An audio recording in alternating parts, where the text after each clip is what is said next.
Assalamualaikum warahmatullahi wabarakatuh. Teman-teman, pada hari ini kita akan sharing ya terkait dengan asuhan keperawatan pada COPD. Nah, kita lihat tujuan dari pembelajaran ini, teman-teman bisa memahami terkait dengan konsep medis dan juga asuhan keperawatannya. COPD itu apa, teman-teman? COPD itu Chronic Obstructive Pulmonary Disease, ya, atau di Indonesia kita namakan penyakit paru obstruksi kronik. Definisinya sebagai apa ya? Penyakit yang dicirikan oleh keterbatasan aliran udara yang tidak dapat pulih sepenuhnya, bersifat progresif dengan respon inflamasi paru yang abnormal. Jadi umumnya responnya itu inflamasi, pembengkakan gitu ya. Itu terkait dengan definisi. Penyebabnya apa?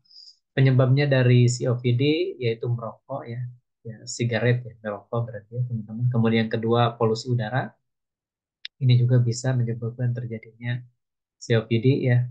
Pajanan tempat kerja ini orang-orang yang bekerja di apa namanya mining gitu ya, orang-orang yang bekerja di apa namanya dengan eh, zat-zat kimia, atau juga di referensi lain mengatakan terkait dengan aging, dengan penuaan atau usia ya, sehingga menyebabkan terjadinya COPD.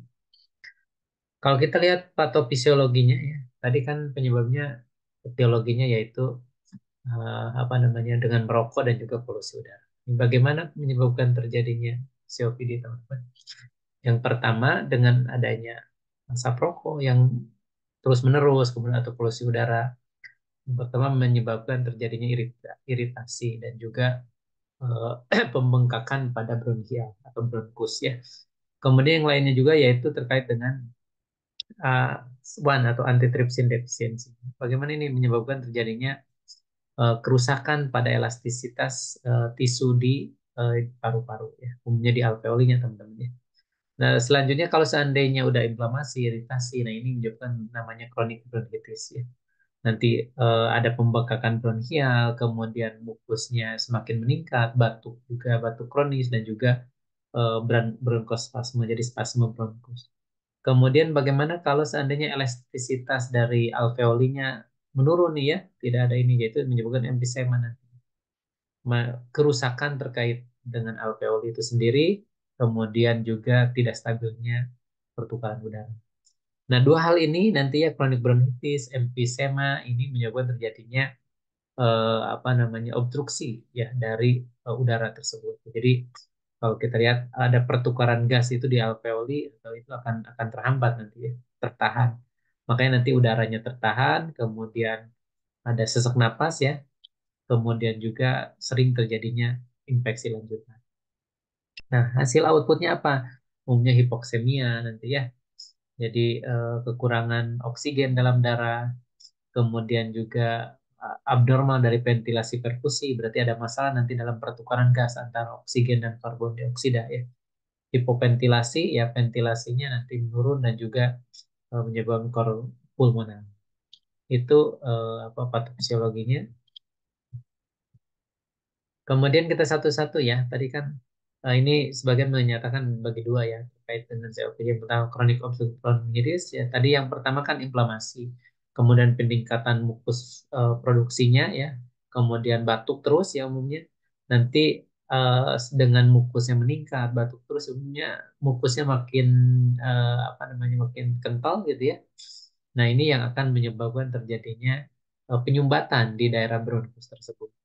Nah, selanjutnya apa? Kalaupun terhalang, berarti kan udaranya tidak akan masuk. Ya, umumnya airnya is trap ya, air apa udaranya akan terhalang, kemudian nanti akan mengurangi ventilasi dari alveolinya, kemudian nanti abnormal ya antara ventilasi dan apa namanya dan eh, pertukaran gasnya menyebabkan apa hipoksemia dan kadang-kadang polisitemia. Itu output dari inflamasi chronic obstructive bronchitis. Nah, tentang gejalanya kalau dilihat nanti akan ada perbedaannya peningkatan produksi mukus, peningkatan sekresi mukus, kemudian fungsi siliari menurun. Jadi siliari itu kan apa namanya bulu-bulu ya. Itu secara normalnya dia bisa mengeluarkan mukus ya dari saluran pernapasan. Nah, ini menurun fungsinya sehingga apa? Akan juga mempengaruhi terkait dengan penurunan pembersihan mukus itu sendiri di saluran pernapasan. Nah, sekarang ke emfisema ya. Di emfisema itu kan tadi apa namanya adanya kerusakan yang di alveolinya ya, di mana dinding dari alveoli tersebut kolaps ya, dan juga tidak bisa recoil. Jadi sebenarnya kan kalau alveoli itu kalau dia ada udara mengembang gitu ya, kemudian kalau kita apa mengeluarkan napas akan menurun ya, udaranya keluar. Nah ini gara-gara ada masalah kerusakan dindingnya, dia tidak bisa mengembang mengempis alveolinya. Ya. Jadi tidak bisa mengembang, tidak bisa mengempis juga. Nah ini yang bermasalah nanti, sehingga kadang-kadang ada udara trap di dalam ya. Jadi nggak bisa dikeluarin karbon dioksidanya, numpuk nanti di itu. Apa yang terjadi nih? Peningkatan ventilated space ya. Jadi eh, gas udara dan juga per- apa penurunan terjadi pertukaran gas dan juga darah ya. Exchange-nya nanti ada perubahan kalau seandainya tadi isi alveoli tidak bisa mengembang dan mengempis. Nah, tanda gejalanya apa dyspnea ya? Ada batuk tapi dengan sputum sedikit, ya hipoksia dan kadang-kadang ada bronkospasme. Itu tanda-tanda dari emfisema. Nah, kalau kita lihat gambaran parunya, teman-teman, ini paru yang normal ya, alveoli yang sebelah kiri ini, yang kursor saya ini ya, ini normal alveolinya ya. Tapi kalau ada emfisema nih, dia besar gitu ya, kemudian juga tidak bisa menggembang-gembang ya, kerusakan dindingnya, ya. Sama juga yang bawah juga. Kalau didekatin juga gambaran parunya, sebenarnya kan alveoli ini seperti ini, yang gambar satu ya. Tapi dengan adanya emfisema, kerusakan dinding dan sebagainya, jadi membesar, ininya pada membesar dan juga tidak bisa mengembang mengempis. Ya, seharusnya seperti itu. Nanti kalau ditanyakan teman-teman langsung ya. Kemudian yang kedua, tanda dan gejalanya. Tanda gejala COPD secara umum ya, ada batuk kronis, peningkatan produksi sputum, dyspnea, penurunan berat badan, kadang-kadang kalau didengerin suara parunya ada wheezing, kemudian kadang-kadang ada cyanosis ya. Seperti itu. Komplikasinya apa ya? Insufisiensi pernapasan berarti nanti eh, inspirasi sama ekspirasi ya, pertukaran gas oksigen karbon dioksida akan terhalang. Lama-lama bisa jadi gagal napas, pneumonia, atelektasis ya. Berarti si alveolinya tidak tadi ya kaku, ya, tidak bisa kembang. Pneumotorak ya, ada kandungan gitu kan udara di toraknya, trap. Nah, penata laksanaan medisnya pada pada eh, pada COPD apa? Kan tadi penyebabnya kita tahu ya, ya harus berhenti merokok. Udah nggak kuat lagi merokok nanti orang-orang yang COPD ya. Kemudian bronkodilator ya untuk melebarkan saluran pernapasan ya. Jenis Ventolin kalau itu apa namanya untuk nebu dan yang lain. Kortikosteroid dan sebagainya. Contohnya antitripsin ya. Antibiotik ini tergantung antibiotiknya ya. Apakah bentuknya yang generik gitu kan yang apa namanya spektrum luas, amoxicillin, amoxicillin dan sebagainya. Kemudian diperlukan juga oksigen terapi. Ya. Jadi perlu orang-orang yang COPD ini diberikan oksigen. Tadi ingat ya bahwa ada trap oksigen, trap udara di dalam paru-parunya, kemudian alveolinya tidak bisa bekerja. Ya, kadang-kadang kalau tidak dibantu oksigen nanti oksigen saturasinya menurun. Dan juga untuk tahap lanjutnya mungkin perlu transplantasi paru ya, penggantian paru. Nah, kalau kita lihat di gambaran EKG, sorry, X-ray-nya teman-teman ya, nanti menunjukkan contohnya terkait dengan hiperinflasi apa paru-parunya, kemudian diafragmanya mengangkat ke atas gitu ya, kemudian eh, terlihat gitu kan penurunan ukuran apa ukuran jantungnya. Ya. Kalau kita lihat nih ya, ini kan melebar banget ya tuh, ya. Ini kan yang hitam itu paru-paru. Kalau kita lihat bronkusnya melebar ya, kemudian diafragmanya juga terangkat ke atas ya, berarti kan parunya mengecil ya dengan adanya COPD. Kalau dari sampingnya sama ini juga tuh ya. Jadi apa namanya space untuk udara atau paru-parunya jadi mengecil. Seperti itu. Dan bagaimana kita melakukan asuhan keperawatan COPD? Nah, teman-teman nanti kan dicek ya terkait data subjektif atau objektifnya. Subjektifnya berarti kan kita tanyain ke pasiennya ya. Mungkin ada kesulitan napas, sejak kapan dyspnea, kapan terakhir, atau ada kondisi sebelumnya dia apa, mengalami COPD dan sebagainya. Objektifnya ya nanti kita cek ya. Nah, umumnya kita cek dari sistem pernapasannya, mungkin nadinya, ada alat otot bantu pernapasan tidak gitu ya. Mungkin dicek gitu kan ada sianosis ya, terlihat di bibirnya kebiruan atau juga di kukunya gitu kan. CRT-nya menurun gitu dan sebagainya. Nanti ini secara objektif. Nah, diagnosis yang muncul yang memungkinkan pada COPD yang pertama gangguan pertukaran gas, teman-teman ini berhubungan dengan ketidaksamaan ventilasi perfusi tadi ya, ada gangguan ventilasi perfusinya. Kemudian yang kedua bersihan jalan napas tidak efektif. Nanti kan ada terkait dengan bronkokonstriksi atau juga banyaknya mukus, batuk tidak efektif gitu ya. Kemudian pola napas tidak efektif, napasnya pendek gitu kan karena ada penghalang tadi ya, badan mukus dan sebagainya. Kurang perawatan diri bisa juga untuk intoleransi aktivitas dengan keletihan, coping individu tidak efektif, dan juga defisit pengetahuan. Itu beberapa diagnosisnya. Kemudian tujuan keperawatannya ini nanti teman-teman bisa lihat ya di standar luaran keperawatan usia yang mungkin perlunya apa nih utamanya perbaikan dalam pertukaran gas, pencapaian clearance jalan napas, perbaikan pola napas, kemandirian perawatan diri ya. Tadi sesuai dengan diagnosis yang kita angkat. Contoh ini salah satu aja ya terkait untuk misi perawatan ya perbaikan pertukaran gas ya. Nanti berarti kan kaji status kesehatan pasien, observasi TTP-nya, auskultasi bunyi napasnya, ya, adanya dyspnea untuk SIA dicek gitu ya. Kemudian untuk kolaborasinya teman-teman bisa kolaborasi dengan dokter terkait pemberian obat ya, apakah bronkodilator, kortikosteroid, pemberian oksigen, apakah perlu pengambilan AGD dan nah kalaupun diperlukan untuk pembuangan sekresi bronkial ya mandirinya mungkin dianjurkan pasien minum air yang banyak gitu ya atau air hangat kemudian postural drainase atau ajarkan pasien napas dan betul. Kalau untuk kolaborasinya ya bisa inhalasi dengan bronchodilator atau juga kalau tahap lanjut nanti mungkin apakah perlu dirujuk gitu kan ke ICU dan sebagainya. Nah evaluasi yang diharapkan ya ini sesuai dengan apa namanya sesuai dengan tujuan kita. Ya, kalaupun tujuannya perbaikan pertukaran gas, berarti nanti ditunjukkan bagus gitu ya terkait dengan oksigen saturasi. Kemudian jalan napas berarti kan nanti sekutumnya berkurang dan sebagainya. Itu teman-teman untuk COPD. Ada yang mau ditanyakan dulu nggak? Tidak ada? Oke, kita lanjut yang kedua teman-teman ya. Kita lanjut ke efusi pleura. Nah, kita sepertinya nonton dulu videonya ya. Saya cari dulu videonya. Kemudian share sound, share, bukan ini sebentar. Harus dilihat di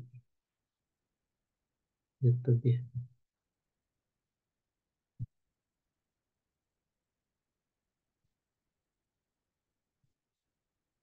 Ya, sebentar teman-teman. Kita lihat di YouTube-nya ya. Nah, di YouTube kita akan lihat terkait COPD. Udah. Ini ya COPD teman-teman mohon diperhatikan. Kita lihat bersama-sama.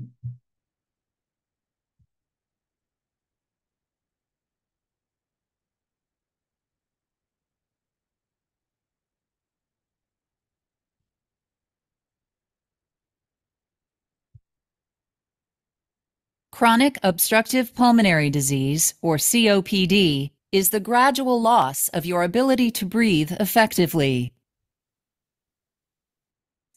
Normally, as you inhale, air moves freely through your trachea or windpipe, then through large tubes called bronchi, smaller tubes called bronchioles, and finally into tiny sacs called alveoli. Small blood vessels called capillaries surround your alveoli. Oxygen from the air you breathe passes into your capillaries. Then carbon dioxide from your body passes out of your capillaries into your alveoli so that your lungs can get rid of it when you exhale. Normally, your airways and alveoli are flexible and springy. When you inhale, each air sac inflates like a small balloon. And when you exhale, the sacs deflate.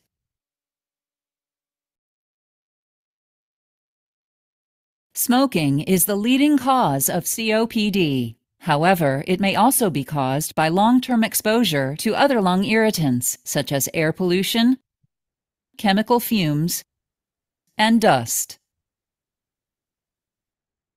If you have COPD, you have the two main conditions that make up the disease: emphysema and chronic bronchitis. In emphysema, your airways and air sacs lose their flexibility, making it harder for them to expand and contract. Emphysema destroys some of your air sac walls, leading to fewer, larger sacs that provide less area to absorb oxygen from the air you breathe. The symptoms of emphysema include wheezing, shortness of breath, and tightness in your chest.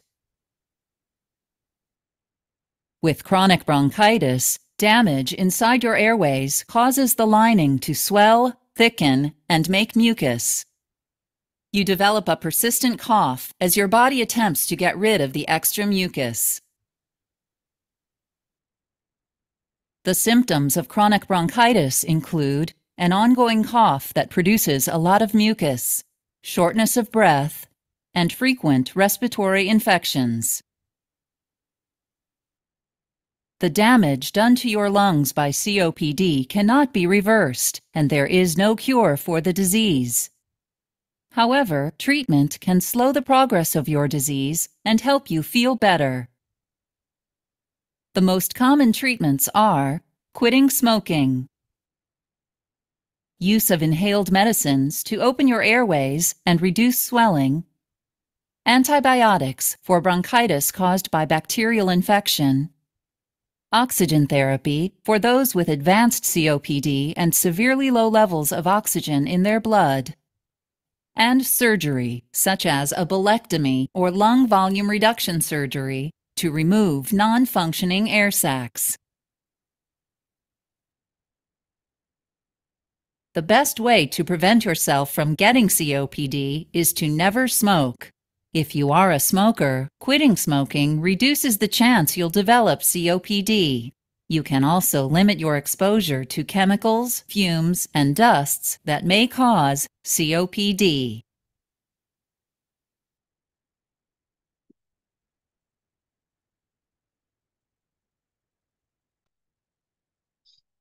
Oke, itu teman-teman ya terkait COPD. Oke, kita lanjut sekarang ke efusi pleura ya. Oke, ini efusi pleura teman-teman ya. Untuk efusi pleura, nanti harapannya tetap teman ya. Ada dua yang diharapkan. Yang pertama, teman-teman paham terkait konsep medisnya, kemudian juga terkait dengan asuhan keperawatan. Nah, efusi pleura itu apa ya? Pengumpulan cairan di rongga pleura. Ya, teman-teman kalaupun tahu anatomi fisiologi paru kan itu ada rongga pleura ya. Sebenarnya cairannya ada di sana betul ada ya. Nanti untuk apa namanya? Untuk barir antara paru-paru dengan dinding dada sehingga tidak nempel ya. Nah, kalau kita tarik napas atau apa inspirasi gitu ya itu tidak nempel. Nah itu ada sebenarnya ya. Cuman kalau kalau karena ini terlalu banyak ya nanti di pleuranya banyak cairannya. Nah umumnya ini karena ini kenapa? Karena penyakit sekunder lainnya, ya. Infeksi, pneumonia, gagal jantung dan sebagainya itu yang menyebabkan terjadinya efusi pleura. Tanda gejalanya apa efusi pleura teman-teman ya? Dyspnea, nyeri pleuritik. Jadi kalau napas itu nyeri dia. Suara napas menurun ya. Menurun kenapa? Karena ya ada cairannya kan yang tidak bisa ekspirasi inspirasi tidak maksimal. Suara napas perkusi nada tumpul di seluruh area yang terkena. Jadi kalau kita di perkusi dada pasien itu yang ada efusi pleura umumnya tumpul. Ada cairan berarti bukan ada udara di dalamnya. Ya, gerakan dinding dada terbatas ya karena tadi kalau dia narik napas juga nyeri. Rasanya nyeri pleuritik ya. Oke, kita lihat. Mohon maaf ini dikit kecil ya, tapi saya coba jelaskan ya. Jadi ini penimbunan cairan dalam rongga pleura itu apa nanti ya menyebabkan terjadinya atelektasis, peningkatan tekanan hidrostatik gitu ya, peningkatan permeabilitas kapiler paru ya. Jadi kalau permeabilitas kapilernya meningkat berarti nanti gampang cairan itu keluar masuk ya atau masuk ke dalam rongga pleura. Kemudian juga bradikinin serotonin diaktifkan gitu ya. Apa masalahnya kalau atelektasis itu? Ya tekanan osmotik kolloid menurun, ya tekanan negatif intrapleural peningkatan. Jadi peningkatan permeabilitas kapilernya. Ketidakseimbangan jumlah produk cairan dengan absorpsi yang bisa dilakukan oleh pleura visceralis. Ini nanti ada dua rongga kan, ya.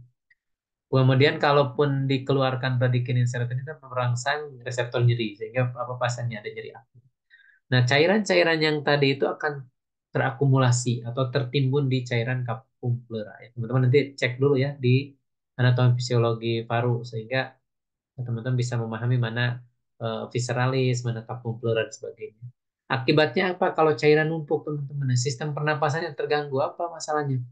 Tekanan partial CO2 menurun, ya tekanan partial CO2, partikel CO2 meningkat, sehingga penggangguan pertukaran gas ya. Dan kadang-kadang ini ada dua, pertukaran gas dan pola napas tidak efektif. Jadi kalau ada cairan ya, paru-parunya terhalang cairan, jadi tidak bisa ekspirasi dan inspirasi nanti. Ya, nyeri. Kemudian sistem pencernaan teman-teman efek hipoventilasi, kemudian produksi asam lambung meningkat ya, dan produksi menurun, ada mual muntah nanti ya, karena hipoventilasi ya penurunan nafsu makan, mungkin defisit nutrisi. Kemudian ke muskuloskeletal ya. Karena kita tahu kan yang membawa apa namanya oksigen itu darah ya. Berarti kalau ada oksigennya terhambat nanti ke jaringan, nah itu akan menyebabkan masalah di otot-otot nanti. Penurunan suplai oksigen ke jaringan, peningkatan metabolisme anaerob dan produksi asam laktat. Jadi pasien lemah, lemes gitu ya. Kemudian intoleransi aktivitas. Jadi beberapa diagnosis yang mungkin muncul pada apa namanya efusi pleura ya gangguan pertukaran gas, pola napas tidak efektif, nyeri akut, defisit nutrisi dan intoleransi aktivitas ya. Pemeriksaan penunjangnya apa untuk efusi pleura? Nah, tadi pemeriksaan fisik ya kalaupun teman-teman perkusikan suara napas, sorry suara parunya tadi redup ya.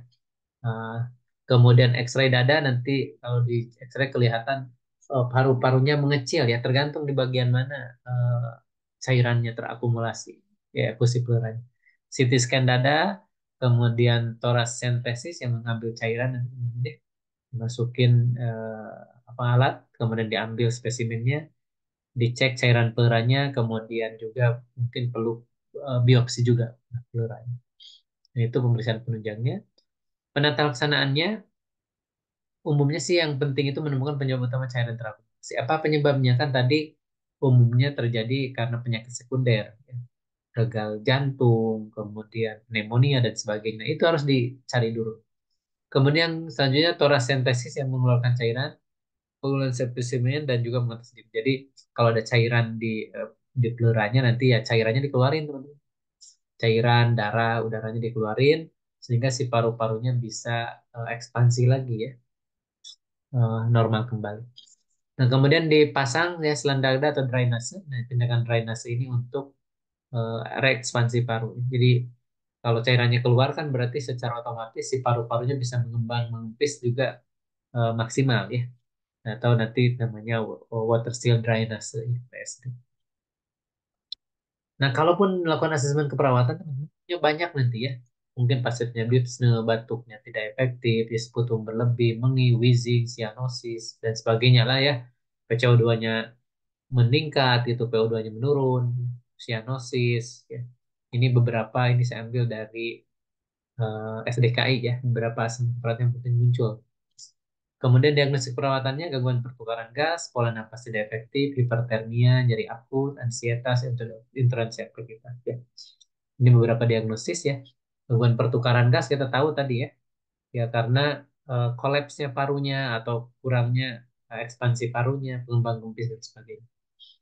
Nah, evaluasinya apa? Berarti sesuai dengan diagnosis ya. Diagnosis ini sesuai dengan ini apa yang kita harapkan. Berarti kan kalaupun dia banyak sekret berjalan nafas meningkat, tingkat efusi menurun, pertukaran gas meningkat, tingkat ansietas menurun, status nutrisi membaik, perawatan diri meningkat itu dari SLKI kalau dia standar luarannya. Intervensi perawatannya nanti ya kalaupun gangguan pertukaran gas sebagainya berarti kan manajemen jalan nafas ya, pemantauan respirasi, terapi oksigen. Kemudian kalau nutrisi berarti kan manajemen nutrisi. Kalau perawatan diri, dukungan perawatan diri ya, dan sebagainya. Kemudian apa yang perlu diedukasi ke pasien ya berarti kan ajarkan teknik batuk efektif, anjurkan asupan cairan 200 ml per hari kalau tidak ada indikasi. Kemudian membuang sekresi ludah sputum kepada kantong sedia izin gitu kan. Kemudian pemberian oksigen ya kolaborasi nanti ya. Kemudian latihan teknik relaksasi, penyiapan makanan, hand hygiene dan sebagainya. Itu beberapa intervensi yang bisa kita lakukan ya teman-teman nanti lihat ya. Contohnya ini kan apa namanya eh, apa terkait dengan infeksi yang lainnya. Mungkin nanti lihat detailnya di sikinya untuk intervensi. Ini beberapa referensi dari materi Episclera ini. Mungkin itu yang bisa disampaikan. Kalau ada yang mau didiskusikan dulu, boleh. Silahkan. Oke, selanjutnya untuk lebih memahami teman-teman ya, kita lihat pleural infeksi seperti apa nih. Nanti ada video terkait dengan pleural infeksi. Bentar, saya cari dulu. Cepat. Dikom. Dikom mengandung antihistamin dan dekomestan, membantu melegakan rongga hidung dan mengurangi ingus. Iya, Dikom. Oke, ini pelan dulu. Pleural refers to the space between the chest Oke, cavity and kita the lihat lung, ya teman-teman. and effusion refers to a collection of fluid. So pleural effusion is when a disease process causes fluid to start to collect in the pleural space, which can sometimes restrict lung expansion. Terkait dengan pleural infection.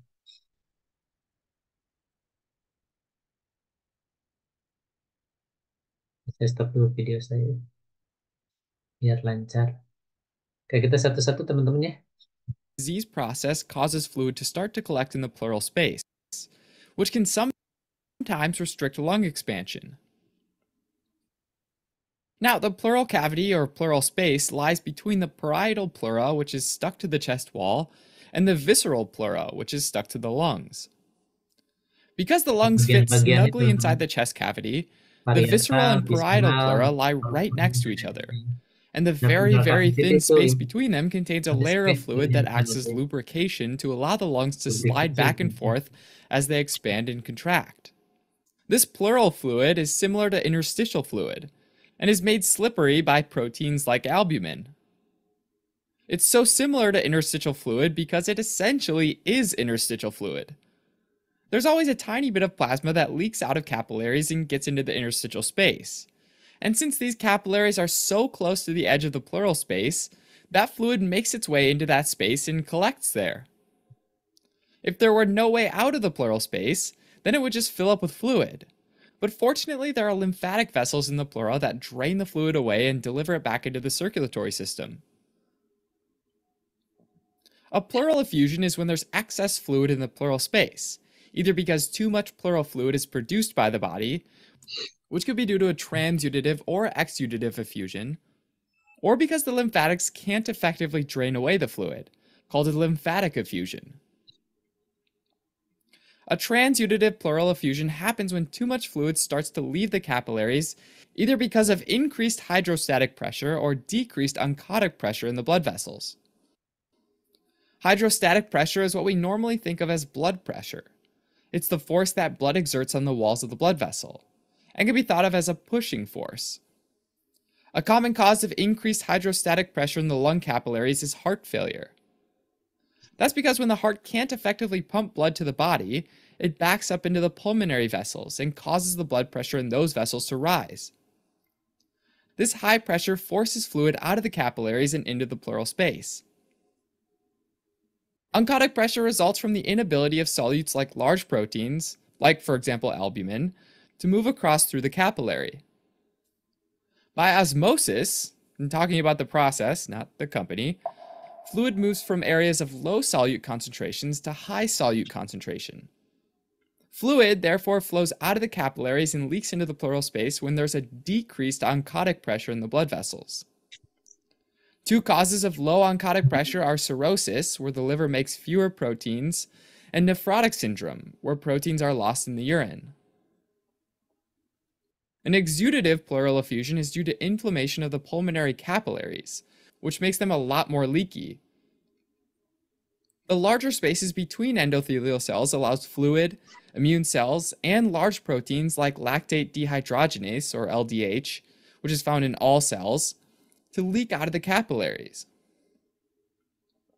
The causes of this, though, can vary, and can include things like trauma, malignancy, an inflammatory condition like lupus, or an infection like pneumonia. If the underlying reason is an infection, like a bacterial or mycobacterial infection, then it's also possible for that infection to spread into the pleural space, which is a walled-off space, kind of like an enormous abscess. Just like an abscess, the infected pleural space can develop fibrinous walls and have loculations. Finally, there can be a lymphatic pleural effusion, called a chylothorax. In a chylothorax, the thoracic duct is disrupted, and lymphatic fluid accumulates in the pleural space. The most common cause of chylothorax is when the thoracic duct accidentally gets damaged during a thoracic surgery. But it can also be caused by tumors in the mediastinum that press up against the thoracic duct and compress it shut. Symptoms of a pleural effusion mostly depend on its size. A small effusion might go unnoticed, whereas a large one might cause pain while inhaling, called pleurisy, as well as shortness of breath, and might be more obvious only when lying down flat. Classically, a pleural effusion will cause decreased breath sounds, dullness to percussion, which is tapping on the back, and decreased tactile fremitus. Tactile fremitus is a normal finding. It's when the chest wall can be felt vibrating when a person speaks. If there's excess fluid in the pleural space, though, it absorbs some of this vibration energy, and the vibrations can't be felt as strongly. Finally, if the pleural effusion is large enough, it can start to push against the lung, not letting it fully aerate and even causing the trachea to shift away from the side of the effusion, called tracheal deviation.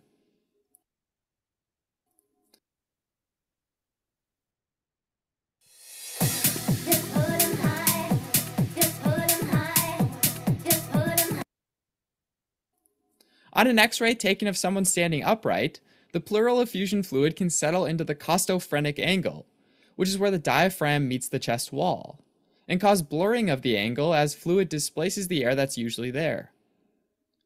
On an X-ray taken of someone lying down, gravity will cause the freely mobile pleural effusion to settle along the chest wall, creating a layering effect. To get rid of the pleural effusion fluid, both to relieve symptoms but also to find out the cause, a thoracentesis can be done. In a thoracentesis, a hollow needle to drain the fluid is carefully inserted over the top of a rib to avoid injuring the neurovascular bundle running along the underside of each rib. Transudative fluid looks clear. Exudative effusions are full of immune cells and therefore look cloudy. And lymphatic fluid is filled with fats and looks kind of like milk. Tergantung nih cairannya ya. Often the biggest challenge is distinguishing between a transudative and exudative effusion. And the key difference is the amount of protein in the effusion. Exudates have much more. To help with that distinction, there are criteria called the light criteria. A pleural effusion is considered exudative if the ratio of pleural fluid protein to serum protein is greater than 0.5, the ratio of pleural fluid LDH to serum LDH is greater than 0.6, or if the LDH in the pleural fluid is more than 2/3 the normal upper limit of normal levels in the serum. Although this isn't part of the light criteria, another feature of exudates is that they typically have a pleural fluid cholesterol level of over 45 milligrams per deciliter. Treating a pleural effusion typically means removing the fluid as well as treating the underlying cause, and the approaches can vary quite a bit. Small transudative pleural effusions resulting from heart failure might be treated with diuretics and sodium restriction, whereas larger pleural effusions due to an oncologic process might require draining with a tube. Finally, there might be a large, loculated pleural effusion caused by bacterial pneumonia or tuberculosis, which might need surgery because it can thicken into a paste-like substance called an empyema, which wouldn't drain easily through a tube. Alright, as a quick recap, a pleural effusion is when fluid collects in the pleural space around the lungs, restricting expansion and causing pain and difficulty breathing. Pleural effusions can be due to excess fluid collection, either transudative or exudative, or due to blockage of lymphatic drainage. Diagnosis is usually done with a thoracentesis, which can help alleviate symptoms and can be used to identify the underlying cause. Hey guys, Vince here. I hope you found our Oke, teman-teman. Itu ya, videonya mudah-mudahan bisa membantu nanti dan teman-teman kan bisa mengulang kembali nih pembelajaran. Oke, saya sedikit terkait dengan WSD ya, water seal drainase. Ya, mungkin nanti teman-teman di ruang paru gitu kan melihat pasien-pasien dengan adanya apa namanya eh, bentuk seperti ini ya, ada selang yang masuk ke dadanya. Itu berarti kan mengeluarkan itu ya, mengeluarkan udara, mengeluarkan air, dan juga darah, tergantung. Nah, ini sistem drainase yang mungkin cara udara keluar dari kapung pleura tadi ya, rongga pleura. Ini ya, dikeluarin nanti ya, sehingga nanti paru bisa ekspansi kembali. Tujuannya apa teman-teman? Mengeluarkan cairan, darah, pus, transudat, eksudat yang tadi disampaikan ya, udara dan sebagainya. Kemudian apalagi mencegah udara masuk kembali dan mengembangkan paru kepada eh, yang sempurna, yaitu tujuan pemasakan WSD atau water seal drainase. Indikasinya apa teman-teman? Ya tadi ya salah satunya kan terkait efusi pleural, ada pneumotorak, hemotorak dan sebagainya, emphysema dan sebagainya. Nah, pemasangannya di mana kalau ditanya pasangannya? Umumnya dipasang ya. Kalau udara itu di ruang interkostal kedua, ya teman-teman tinggal lihat ya interkostalnya ICS, berarti S kedua atau ketiga, bagian anterior atau bagian depan, daerah afek paru. Umumnya mid clavicula ya. Ini cina ingat tiga anterior afek sama air gitu ya untuk udara. Kalau untuk cairan gimana? Ini di agak bawahnya ya ICS kelima dan keenam. Ingat Bapak back, basal, blood ya. Kalau blood itu berarti di daerah belakang dan juga daerah basal. Itu ICS-nya kelima atau itu perbedaannya. Nah, WSD itu banyak teman-teman nanti fungsinya ya. Eh, Satu botol, kemudian berarti kalau satu botol nanti collectionnya sama itunya itu satu botol ya. Ada dua botol nanti ya, satu untuk dari pasien, satunya ke suction nanti ya. Ada apa namanya yang dikoleknya di mana nih fluidnya. Itu ada juga yang tiga botol itu. Tiga botol itu bukan ada bukan tiga botol, maksud tiga bagian ya teman-teman. Umumnya yang baru saat ini kayaknya tiga tiga bagian ya. Botol pertama semakin penampung drainase chamber, botol kedua water seal ya, botol ketiga sebagai suction control. Jadi ini apa namanya ke arah pasien, kemudian ada apa air ya water seal botolnya dan juga terkait dengan suctionnya. Nah ini kalau dilihat teman-teman ya, nah, ini kan dari pasien contohnya. Kemudian kalau apa namanya kalau itu banyak pindah nanti ke botol kedua, kalau panjang ke botol ketiga, nanti ke suction ya, karena kan ditarik sama suction itu sendiri. Oke, nah nanti umumnya udah seperti ini teman-teman ya. Ada tiga bagian. Yang pertama suction control chamber, water seal chamber ya. Nanti diisi water sealnya. Kemudian drainase chamber. Nah ini apa namanya ada oh ada apa namanya ada bubble-nya nanti. Kemudian ada cairannya yang diambil ya. Ke mekanisme kerjanya sebenarnya tekanan dalam paru-paru itu lebih besar dan lebih kecil dibanding tekanan yang ada dalam OSD sehingga apa paru-paru mengembang. Jadi prosesnya itu cairan udara sebagainya keluar dari paru-paru karena tekanannya kan lebih kecil daripada tekanan OSD. OSD lebih besar. Ya, lebih besar kebalik ya. Tekanan paru-parunya lebih besar, sorry ya. Jadi neken keluar. Berarti kan kalau besar ada tekanannya lebih besar ya non mendorong gitu ya. Oke, ini komplikasinya ada juga teman-teman pensulit SD itu bisa perdarahan, ya, ada infeksi, ada trauma pada paru, ya dan sebagainya. Itu komplikasi dari pemesanan SD.